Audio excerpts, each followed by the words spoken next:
Альхамдулиллахи Раббил Аламин, вассалату вассаламу аля набиина Мухаммад, ва аля алихи ва сахби аджмаин, әмма бәд. Зур гынаһларның 27-нче төре турында сөйләшербез. Мәннән дип атала. Кем ул мәннән? Берәр кешегә инде изгелек кыла икән, ул аңа җавап итеп, аңа да яхшылык, изгелек кылуын көтеп тора. Һәм инде изгелек белән яки берәр яхшылык эшләү белән инде аңа мөрәҗәгать итә икән, әгәр дә инде аңа уңай җавап кайтармаса инде, ул исенә төшерә. Мин сиңа тәвәттә шундый яхшылык кылган идем, шундый вакытта сиңа шундый изгелек эшләгән идем. Шулай булгач инде син дә миңа әйдә ярдәм ит дип исенә төшерә. Менә бу кеше мәннән дип атала инде. Яхшылыкка берәр кешегә инде изгелек кылса да, аның артыннан инде изгелек, русча әйткәндә, замен что-то ждет. Шушы изгелек артыннан инде көтеп ята. Берәйне аңа изгелек кылуларын инде. Һәм инде аңа инде булышмасалар, ул исенә төшереп тора. Менә теге вакытта шулай ярдәм иткән идем. Шуңа күрә син миңа да ярдәм итәргә тиешсең дип, теге вакытта без сиңа шулай итеп булышкан идек, хәзер син дә безгә булышырга тиеш дип инде. Менә шушындый кеше изгелек артыннан изгелек көтеп ята икән инде, менә бу зур гынаһлы була инде. Һәм Аллаһ Тәгалә Куръанда да әйтә, мондый кешенең Аллаһ Тәгалә хәтта инде изгелеген юкка чыгара дип инде. Аллаһ Тәгалә Бакара сүрәсендә 264-нче аятында әйтә: "Я аyyuhallazina amanu la tubtilu sadaqatikum bil manni wal adha." Эй иман китерүче бәндәләр ди, садақаларыгызны битәрләү һәм кимсетү белән юкка чыгармагыз. Ягъни менә монда Аллаһ Тәгалә әйтә, шушы Аллаһ юлында кылган изгелекләрегезне, биргән садақаларыгызны, күрсәткән ярдәмнәрегезне шушы мән, ягъни битәрләү, исләренә төшерү, рәнҗетүләр белән инде юкка чыгармагыз ди. Менә мин сиңа теге вакытта шулай итеп акча биргәнем, биреп торганым, хәзер вакытта шуңа күрә син дә безгә ярдәм итәргә тиешсең дип инде исләренә төшерәсең икән. Бу вакытта Аллаһ Тәгалә нәрсә ди? Шушы кылган изгелекләрегезне юкка чыгарасыз ди. Һәм Аллаһ та кисәтеп әйтә, юкка чыгармагыз ди.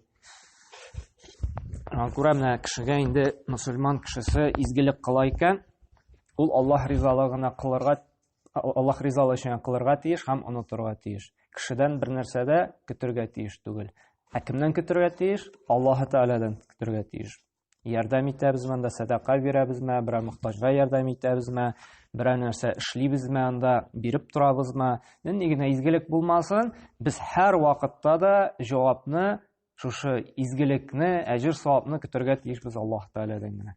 Менә бу кешегә ярдәм итәм, бу кешегә булышам, бу кешегә анда биреп торам, бу кешегә игелек кылам, һәм аның үзеннән бер нәрсә көтмим. Раббым бер Аллаһ миңа үзенең әҗр-савап бирәчәк, кыямәт көндә инде моның татлы җимешләрен, нәтиҗәләрен күрәчәкмен дип Аллаһтан өмет итәргә тиеш. Ә безнең кызганычка каршы зәгыйфлек аркасында берәр яхшылык эшлибез икән, без уйлыйбыз: "Аха, мин моңа бүген булыштым, иртәгә инде моңа инде мөрәҗәгать итеп була, берәр ярдәм итүчсә, ул миңа ярдәм итәргә тиеш инде. Чөнки мин аңа бүген ярдәм иттем" дип.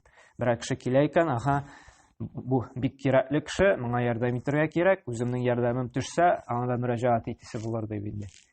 Менә мөселман кешесе андый фикер йөртергә тиеш түгел, аның барлык кылганы да инде Аллаһ ризалыгы өчен булырга тиеш.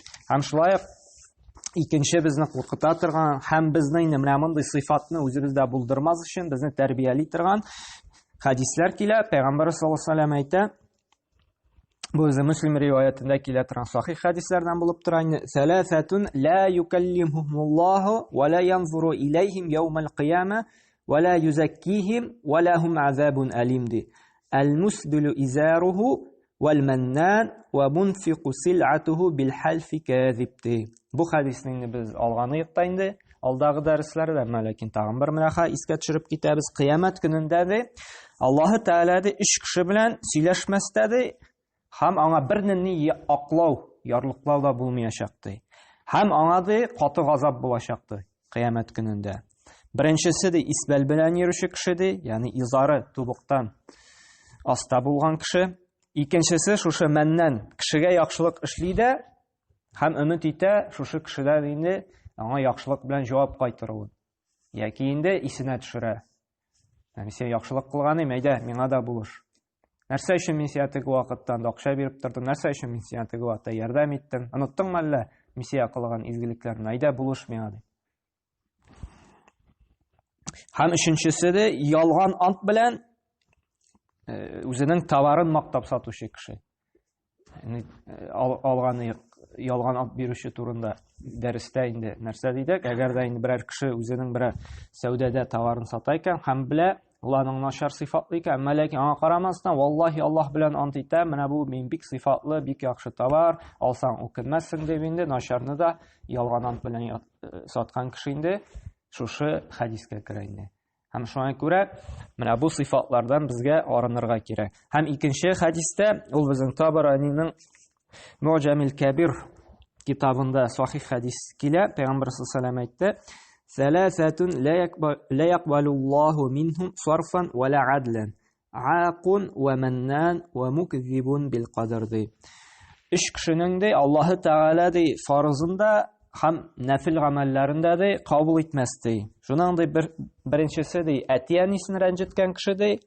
Икенчесе инде шушы мәннән яхшылыкка инде каршы өмет итеп берәүгә кылган яхшылыгын исенә төшергән кеше ди. Һәм инде тәкъдирне ялганга санаган кеше ди. Ягъни берәр кешегә Аллаһ Тәгалә шулай язгандыр инде, тәкъдирен шуны дисә, бар әкият сөйләмә әле, дөрес нәрсә түгел ул, ялганга саный икән. Бу кеше инде шулай ук Аллаһ Тәгалә нәрсә ди, шушы гамәлләрен кабул булмый ди. Икенчесе инде мәннән яхшылыкка яхшылыкны өмет итә, исенә төшерә инде. Һәм беренчесе инде әтиянисен рәнҗеткән кеше. Һәм Нәсаи риваятендә килә торган тагын өченче дәлил инде өч төрле кеше дә иҗмахка кермәс ди. Монда инде кисәтә иҗмахлы, җәннәтле булмаслы өч төрле кеше ди. Шуның берсе инде шулай ук ата-анасын рәнҗеткән кеше. Икенчесе инде ишүгә сабышкан сәрхуш, ягъни хәмер эчәргә яраткан кеше. Һәм инде өченче кеше шулай ук мәннән биргән нәрсәсе бәрабәренә инде нәрсәләр булса өмет итә. Менә бу хәдисләр инде тәрбияли безне нәрсәгә? Әтиянигә игелек кылырга, яхшылык күрсәтергә инде. Һәм нинди генә изгелек кылсак та кешеләр белән аны төрттөрмәскә, аны торга, кайбырагы авыздан үзеннән үзе инде ышкынып китә, балаларга карата. Шулаймы? Менә мин сине үстердем, анда нинди яхшылыклар кылдым, булмаганда да ашарга булмаганда сине ашаттым, башка изгелекләр кылдым дип, кайбырагы үзебез дә аңламастан инде безнең телебездән нитеп китә, чыгып китә. Бу вакытта инде тәүбә кылырга кирәк, Аллаһтан инде гафу сорарга кирәк, тәүбәгә килергә кирәк. Чөнки менә бу изгелекләрне дә балаларыбыз да һәм инде гомумән бүтән кешеләргә карата кылган изгелекләребез дә ул безгә карата әманәт һәм инде моңа инде үзенең әҗер савабын инде Аллаһ Тәгалә үзе бирәчәк. Шуңа күрә ялгышып кына телебездән чыгып китсә инде Аллаһтан гафу сорыйк инде, кичерүен сорыйк. Чөнки менә бу кылган изгелекләребезгә, кешегә төрттөрергә, исләренә төшерергә инде һич югы ярамый. Без инде нәрсә дидек? Бар гамәлләребезне дә инде Аллаһ өчен эшлибез, кешеләр өчен түгел. Кешеләрне инде төрттөрер өчен, аларны рәнҗетер өчен, аларны кимсетер өчен түгел. Шуңа күрә нинди генә изгелек кылсак та без аны инде онытырга тиешбез. Һәм Аллаһ Тәгалә безгә тәүфик һидаят бирсен, шушы сыйфат белән сыйфатланмаска инде эшләгән изгелекләребез дә ялгыш кына инде кешеләргә искә төшергән булсак инде тәүбәләргә килик, Аллаһ Тәгаләдән гафу сорыйк инде.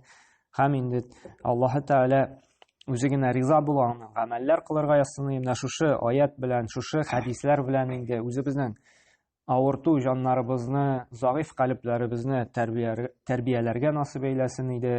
Һәм һәр вакытта да үз үстебездә эшләп, шундый кимчелекләребезне яхшы якка төзәтергә Аллаһ Тәгалә ярдәм бирсен иде инде. Чөнки мөселман кешесе һәр вакытта да үзе белән эшләргә тиеш, үзен һәр вакытта да инде яхшы якка үзгәртергә тиеш инде. Һәм моның өчен инде Аллаһ Тәгалә ярдәме кирәк, һәм инде сәбәп кылырга кирәк инде. Гыйлем алып, изгелекләр кылып инде. Менә моның барысына да Аллаһ Тәгалә безгә тәүфик һидаят бирсен, үзенең ярдәмен бирсен. Субханака Аллаһ бихамдик ва ашһаду ан ла илаха илля ант ва астагфирука ва атубу илейк. Изгелек кылган кешенең